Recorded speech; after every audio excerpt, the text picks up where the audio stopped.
Est-ce que toi aussi, ça t'est déjà arrivé de te sentir dans un grand tiraillement dans ta vie? Par exemple, vraiment un tiraillement, quelque chose de compliqué à vivre entre ta vie professionnelle et ta vie privée. Aujourd'hui, j'ai envie de te parler de ce point-là et de si tu es dans une quête de sens ou dans une recherche de compréhension de ce genre de schéma dans ta vie. Eh ben, je t'invite à m'accompagner aujourd'hui. On va regarder comment ça se passe en astrologie, comment on peut travailler là-dessus. Euh, Dernièrement, j'ai accompagné quelqu'un qui est gérant d'une entreprise et qui en fait me disait que en ce moment c'était compliqué. Il doit gérer beaucoup de choses dans son magasin. En fait, c'est un magasin, c'est une franchise, il me semble. Et, et à côté de ça, bah, sa femme était sur le point d'accoucher. Et quand je regarde sa carte du ciel, je me rends compte qu'en transit, donc c'est-à-dire les transits, c'est les planètes qui bougent actuellement au moment où on parle dans le ciel, je me rends compte il a beaucoup de planètes qui sont implantées, localisées dans sa maison 10. La maison 10, c'est la maison du socio-professionnel, on va dire, de la réputation aussi, mais en tout cas des plus hautes réalisations qu'on peut avoir sur un plan public, dans la vie publique. Et puis à côté de ça, je vois aussi qu'il a des planètes implantées dans sa maison 4.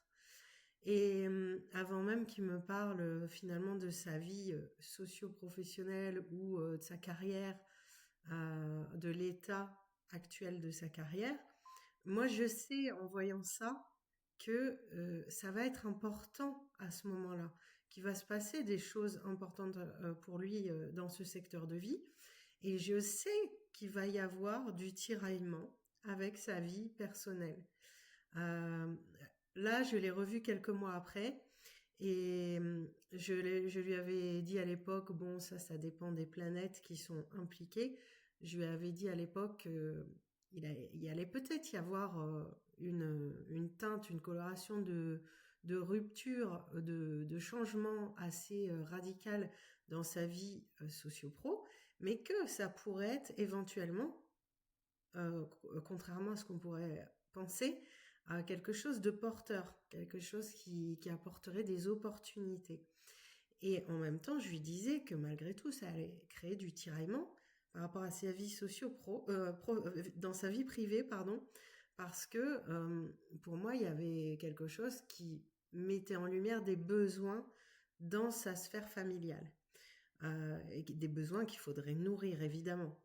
Donc là, on avait vraiment vraiment un tiraillement assez fort sur ces deux domaines-là. Pourquoi je te donne cet exemple-là? Parce qu'aujourd'hui, je voulais te parler de l'ombre et de la lumière. En astrologie, l'ombre et la lumière, c'est quelque chose d'hyper important parce que on ne peut pas considérer un signe ou une maison, c'est-à-dire un secteur de vie, sans considérer ce qu'il y a en face. Et ça, c'est hyper important, c'est que même si toi, tu as envie de pratiquer l'astrologie, moi, je vais t'inviter vraiment à prendre ce réflexe d'avoir une vision un peu à 360 degrés et de ne pas être juste focalisé sur un point. Il faut vraiment regarder toujours ce qui se passe aussi en face de ce qui attire ton œil. Euh, Là, je vais t'expliquer globalement ce que c'est que l'ombre et la lumière en astrologie. Si tu veux, l'ombre, on a une vision dans nos sociétés, même finalement occidentales aussi, qui est que l'ombre, c'est quelque chose de forcément négatif, ce qui peut être, hein, bien sûr, mais dans la psychologie jungienne, c'est surtout ce qui est non manifesté. C'est ce qui est non manifeste, ce dont tu ne te rends pas compte, parce que finalement c'est masqué à ta conscience. C'est les choses qui sont vraiment dans l'ombre. donc que tu ne vois pas. C'est les choses cachées. Euh, il y a, il y a vraiment une idée avec cette opposition, parce que c'est l'opposition d'un point A avec un point B, que les opposés se révèlent. Et ça, c'est super important, c'est que il y a vraiment une idée de miroir qu'on va retrouver dans plusieurs domaines de vie, euh, qui est que ce tiraillement va être révélateur en fait, va être moteur de prise de conscience. Euh, Là, je vais te parler maintenant d'un point qui est important en astrologie, qui est un point plus technique. C'est que ça va se voir dans les oppositions. L'opposition, c'est un aspect astrologique qui, en fait, tu as une planète qui est localisée à un endroit de ta carte du ciel, donc dans ton ciel par exemple de naissance, et en face, tu as une autre planète ou un autre corps céleste qui va être juste en face. Et ça, on appelle ça une opposition, c'est-à-dire que les deux planètes échangent un regard. Et en fait, c'est comme un dialogue qui s'établit entre les deux, mais ça va être un dialogue qui peut être tendu parce que on a une planète qui est dans un secteur d'une certaine couleur, et on va avoir l'autre planète qui va être complètement à l'opposé. Il y a certains astrologues qui pensent que l'opposition, c'est quelque chose qui va amener de la complémentarité. Je suis partiellement d'accord avec ça, parce que ce qu'on observe et ce que dit l'astrologie traditionnelle aussi, c'est que l'aspect d'opposition, c'est un aspect quand même qui est dit traditionnellement euh, euh, plutôt disharmonique, voire très disharmonique, et qui peut être vraiment tiraillant, parce qu'en fait, c'est la pleine objectivité. Quand tu as deux planètes côte à côte, ça va être une expérience subjective que tu vas vivre.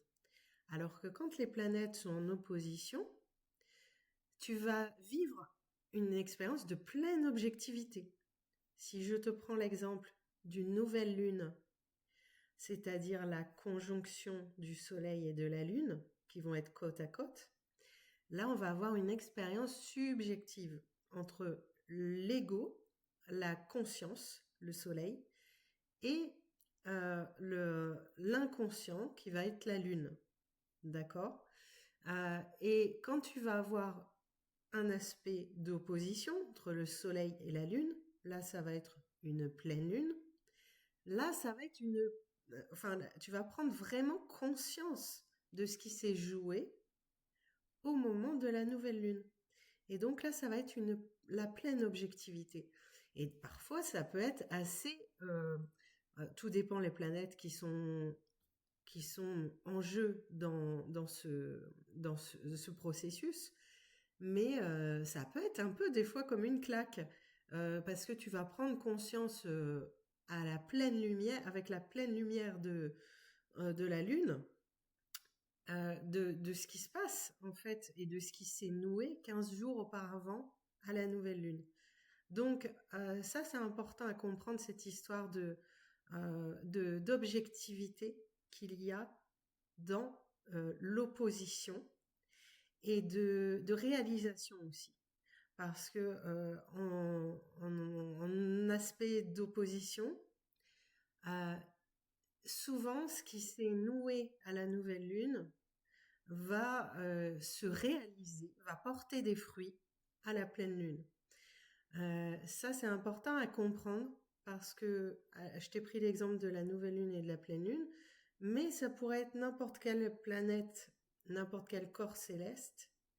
Du moment qu'il y a une opposition, je t'invite vraiment à prendre conscience de ça. C'est que tu vas avoir un moment de ta vie qui va être marqué par de l'objectivité sur deux domaines de vie ou bien deux attitudes qui vont être soit complémentaires, soit vraiment en opposition frontale. Et il y a vraiment une révélation en fait de l'altérité et de l'autre, de ce qui n'est pas, de ce qui est autre, de ce qui est différent. Ça, c'est important à comprendre. Et dans l'ombre et la lumière dont je te parlais au début, euh, la lumière, ça va être les choses manifestes, et l'ombre, ça va être souvent aussi les parts refoulées de soi en psychologie, par exemple. Ou alors les secteurs de vie dont tu n'as pas conscience ou qui ne sont pas importants pour toi à un moment donné. Et le dernier point dont je voulais te parler, c'est que dans cette opposition, il y a vraiment tout le processus, au niveau relationnel aussi, des projections qu'on va faire sur l'autre, par exemple, dans la sphère relationnelle. Et ça, c'est très très marqué. On va avoir tendance à rejeter certaines parties de soi qu'on n'a pas intégrées et à les projeter sur les autres ou sur l'autre ou alors sur d'autres domaines de vie. Alors, dans l'application, comment ça se passe? Eh ben, c'est que ça va se jouer au niveau personnel, donc dans ta psychologie individuelle. Euh, Par exemple, tu vas avoir des parties de toi dont tu vas avoir pleinement conscience et d'autres qui vont être vraiment masquées. Parfois, tu n'en as tellement pas conscience que soit tu ne fais pas exprès d'être comme ça. Tu peux avoir des frictions avec des collègues, avec un conjoint, avec des enfants ou avec des amis, et tu n'en as pas forcément cette conscience-là. Donc ça va être intéressant d'accompagner tout ça en conscience pour finalement agir et puis rééquilibrer un petit peu. Même si pour moi, on va pas révolutionner et on va pas se changer entièrement, et je pense pas que ce soit le but, mais pour vivre plus harmonieusement en tout cas, déjà avec les autres et puis aussi pour soi-même. Euh, Voilà, pour aussi comprendre l'autre hein, de toute façon, et puis ben, comprendre à quel endroit il se situe et à quel endroit bah, toi tu te situes aussi, et respecter les besoins de chacun. Ça va se jouer donc à un niveau individuel, toi te comprendre quand par moment toi tu te sens dans des tiraillements intérieurs, et donc aussi dans la sphère relationnelle, ça va être utile de comprendre ça. Et un autre domaine où ça va être important et utile de comprendre ça pour travailler dessus, c'est dans le prévisionnel. Parce que les oppositions, ça peut marquer, même en astrologie mondiale, hein, sur les choses, enfin les aspects, par exemple, je sais pas, géopolitique, ça va se jouer beaucoup. Euh, on va avoir une tension motrice donc évolutive, qui va parfois se créer entre certains secteurs.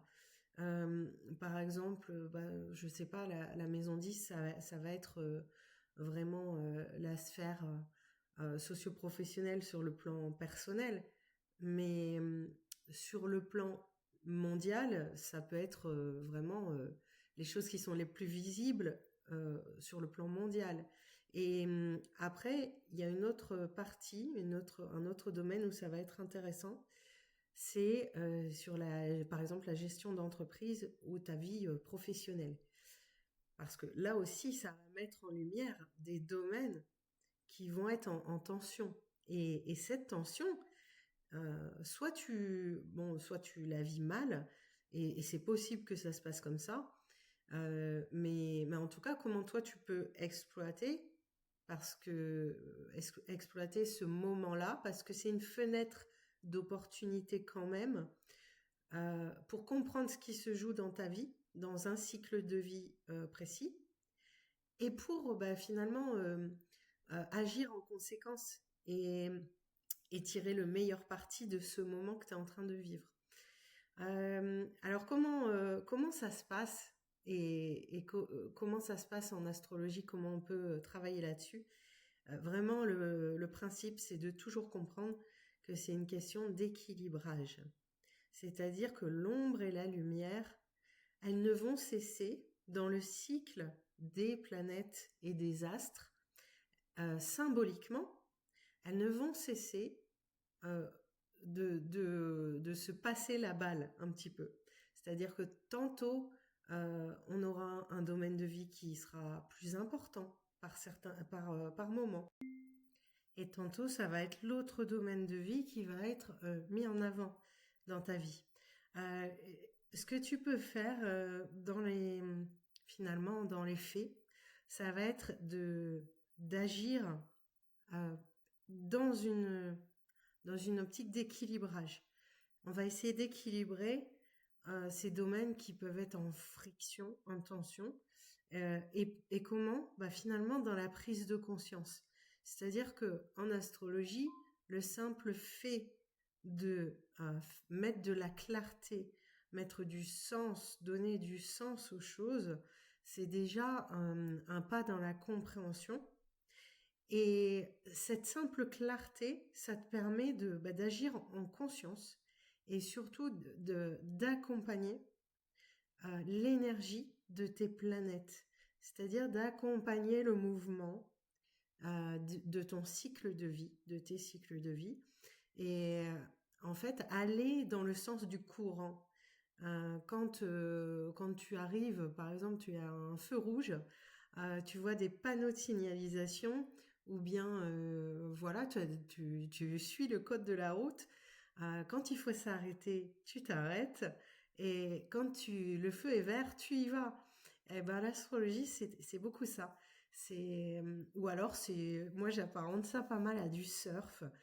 C'est-à-dire on va prendre les bonnes vagues au bon moment, ou bien bah, on va rester sur la plage, se dorer la pilule, par exemple. Mais ce que tu peux faire, c'est ça, c'est accompagner l'énergie du ciel et finalement bah, l'énergie de tes promesses natales en conscience. Ça, c'est hyper important d'avoir de la clarté là-dessus. Une dernière chose que je voulais te dire, c'est que cette opposition, le fait que les opposés se révèlent, ça va beaucoup se voir sur deux domaines de vie, par exemple, ou alors deux énergies en signe. Donc, chaque signe a une symbolique. Le duo de deux signes, donc, a une symbolique aussi. Et l'opposition, le duo entre deux secteurs de vie, a une symbolique aussi. Si je te prends par exemple l'axe 1-7, parce que c'est ce qu'on va pouvoir travailler, c'est de prendre en considération l'axe qui est impliqué dans l'opposition. Si on prend l'axe 1-7, c'est l'axe relationnel. Si on prend l'axe 1-2-8, c'est l'axe de la transformation. L'axe aussi des finances, l'axe des ressources. Si on prend l'axe 4-10, ça va être l'axe de la vie privée et de la vie professionnelle. Voilà, on peut continuer comme ça sur les maisons, sur les axes des maisons.